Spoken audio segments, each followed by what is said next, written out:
Bryce Coleman, of course, from Magnetic Marketing SEO, is the expert on getting your local business set up for SEO and really just getting the word out for it. So today we're going to be asking him what his top tips are for a new business looking to start boosting their SEO, or even an old business that's looking to start taking the SEO a little bit more seriously and getting it started.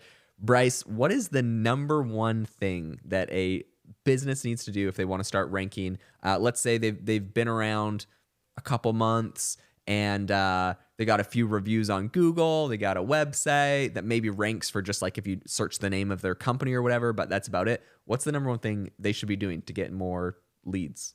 Sure.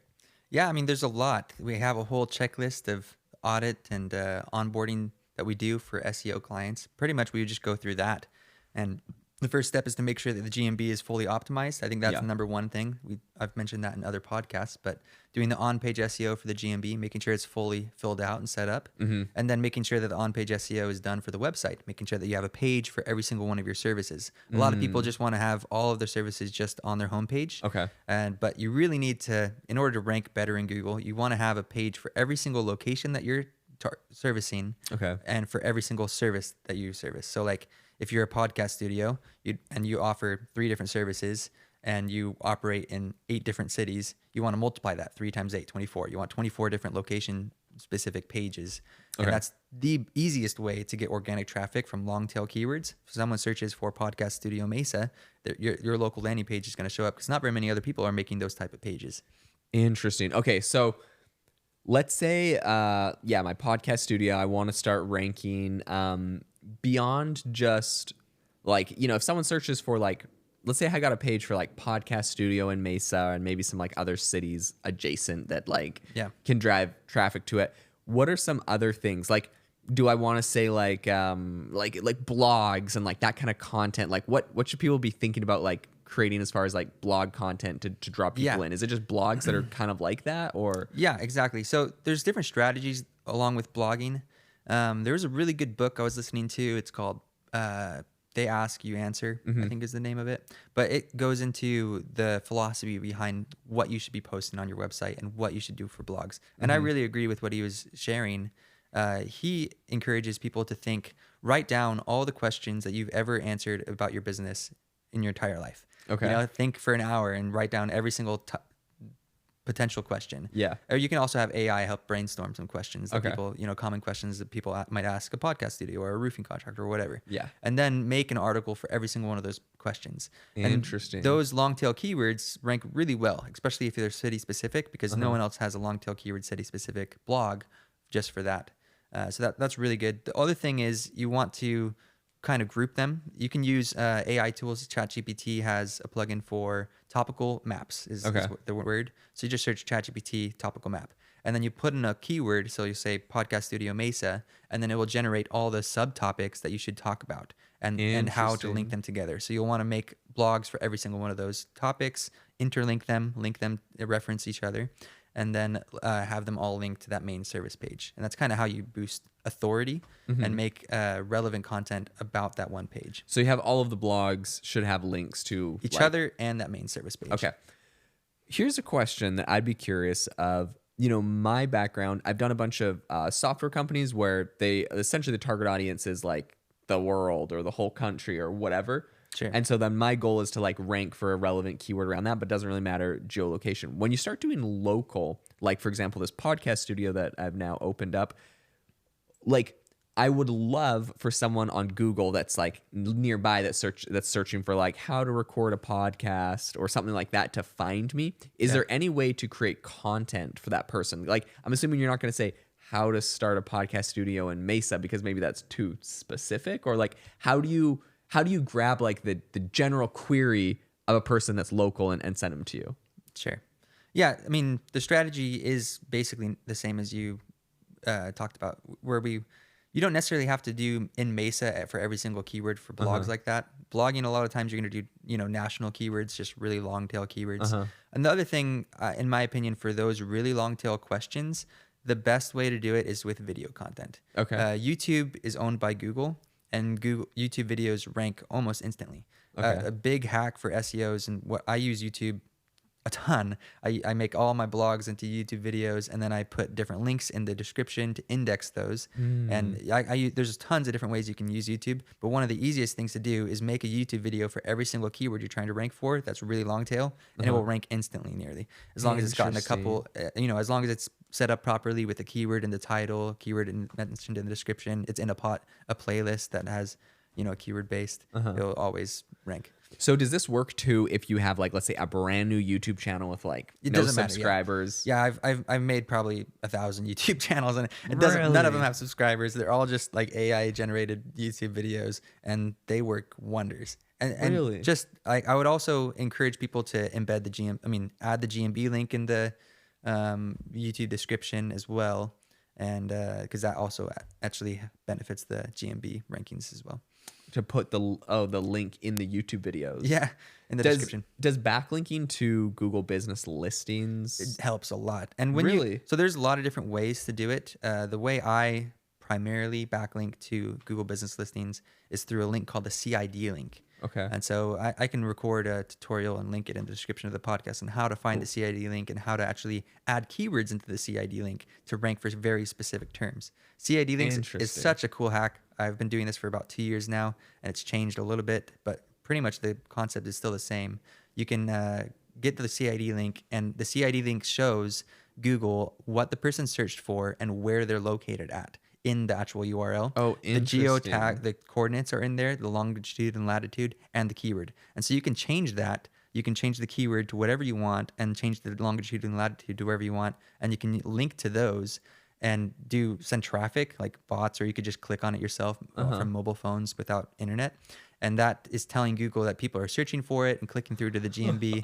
And that's a CTR manipulation strategy that works to boost very specifically. Like if I noticed your podcast studio isn't ranking very well in Scottsdale for whatever reason, I would run a campaign targeting those specific geo coordinates that you're not ranking well. Interesting. And so you prepare it with different tools like Local Dominator or Local Viking to see where you're ranking on the map, and then find the geo coordinates from that and boost it with the GMB link. You can either link to it with press releases or YouTube videos, or you can do CTR manipulation. There's a lot of different options. That's so fascinating. This stuff is a little more advanced than doing DIY SEO though. Right. Kind of the company. They're coming to you to get this set up. I don't really recommend doing it yourself, because you can do it too much. You can overdo. If you're doing traffic, it can look fake if you don't do it the right way.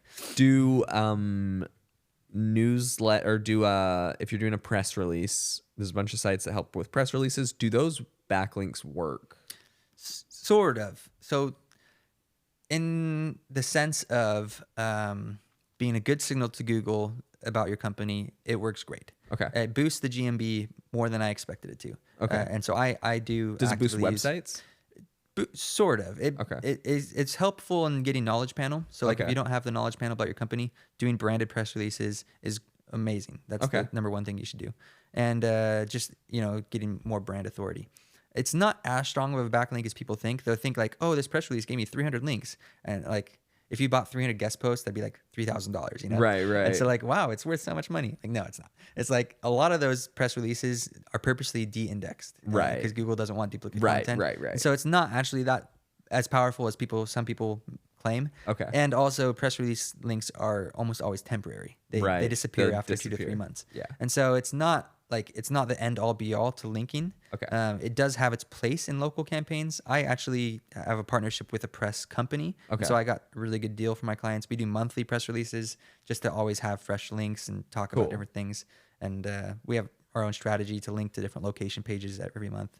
And it works great for us. But it's not like, I wish I could just do that and not have to do any other link building, but that's not the case. You still need a lot different links. For guest posting, do you ever use guest posts backlinking to your Google Business page? Yeah. Really? I have done guest posts to the Google Business page, the CID link specifically. It's expensive because guest posts, you want to get guest posts that have traffic to them. Right. But to be honest, I mean, I don't want to get too black hatty, but CID links for whatever reason are not nearly as sensitive as website. Like if I bought on Fiverr some low quality crap backlinks for $5 for 100 links or whatever, and sent it to my website, that would not be a positive ranking signal. Right. I could do that to a GMB link though, Really? and I wouldn't see any negative effect. And so it's a lot safer to link to the GMB. Okay. You can link different ways. You know, the CID link. You don't want to overdo one keyword. You want to vary it a little bit. Yeah. But you could do it to the share link. You could do it to GMB embeds. Adding GMB embeds to different guest posts is really good. But yeah, it's not nearly as sensitive as linking to the website. That's so interesting. I feel like with Google's own like platforms and tools, they're so much more like lenient like with that. Exactly. It's like you can make buffer sites with YouTube videos, for example. You could link to link YouTube video, or you could the GMB site, that .site that they just removed last week or 2 weeks ago now. Yeah. That was a really big buffer site people would use. They would add a bunch of links there and then just send a ton of crappy links, and it would kind of filter out the juice, you know? Right. Because Google doesn't really penalize their own assets. They're not going to penalize. They know that the GMB site's not bad because it's their own site. Right. And so then that that's was fascinating. It kind of reminds me of like with Gmail. Like you can send, if you send a Gmail to someone, you're never going to just like end up in their spam automatically. Yeah. But if you send a ton of emails from like your website's email address, you could go in. Do you know spam. what's so funny? I get so frustrated because on the topic of local service ads, I set up local service ads for everyone all the time. And the emails from Evident is the background check company that they outsource to. They've never gone to inbox. 100% of the time they go to spam. And it's so dumb because it's Google. With Google. It's partnered with Google, and they 100% of the time go to spam. And I get, because some clients can't find their spam inbox. They're like older people. And I've had to drive to their house to show them where the spam inbox is. And like, I was like, Google, just don't, it's to their Gmail, but the Gmail marks it as spam every single time. That's like, so funny. Come on. Couldn't someone at Google just like whitelist this email to every Gmail account, please? Because this sucks. That's funny. What's the relationship with like links from YouTube videos to like your website? Is that gonna help your website at all? Sort of. I mean, it's not. It doesn't really pass a lot of power. But it is great for indexing things. Because Google crawls the YouTube videos really quickly. So like if your website for some reason isn't indexed or a blog isn't indexed, you could add that to the description. Make sure that it's good. And it'll crawl it. If the website content isn't good, sometimes they'll crawl and not index, and that means you need to change some things on the page. Interesting. Okay.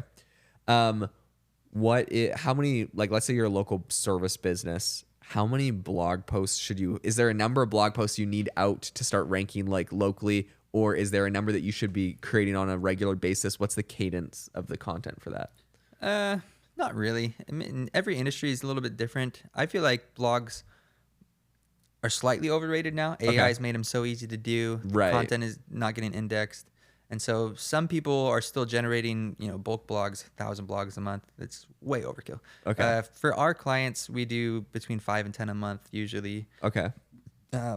But it's honestly, I've been thinking about changing the strategy on that and just focusing on maybe a little bit higher quality blogs with input from the client. Okay. I can talk about more specific things like how much they charge or what goes into pricing, things like that people aren't really generating with AI. Yep. And I feel like that would go further. So when you want to do like a deep dive blog like that, what do you like?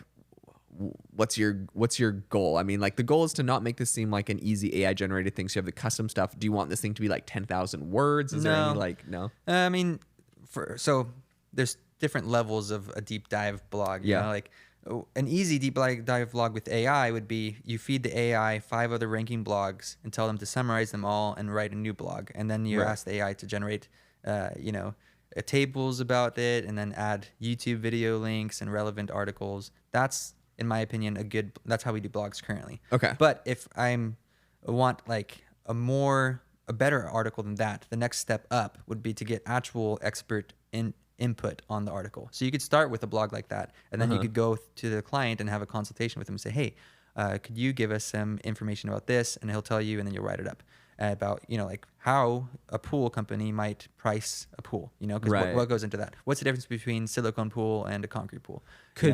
Could you just like for those go to the client and just like record like an hour-long podcast, so asking them all the questions thinking about and then just transcribe more it into and podcast throw it in?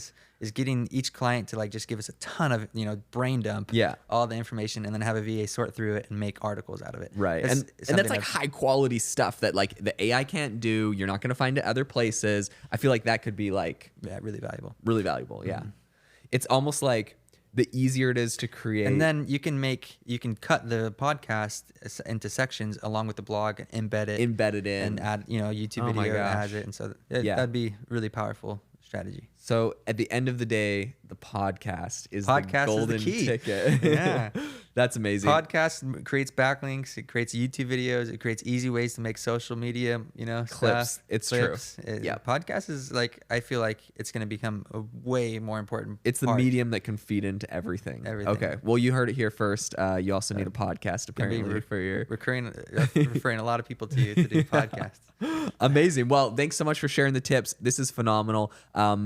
We'll put links in the description of the podcast and the video for people to check you out and get you to help them set up, optimize their websites, Google business listings, and phenomenal tips today. Yeah. Thank you. Thanks for having me.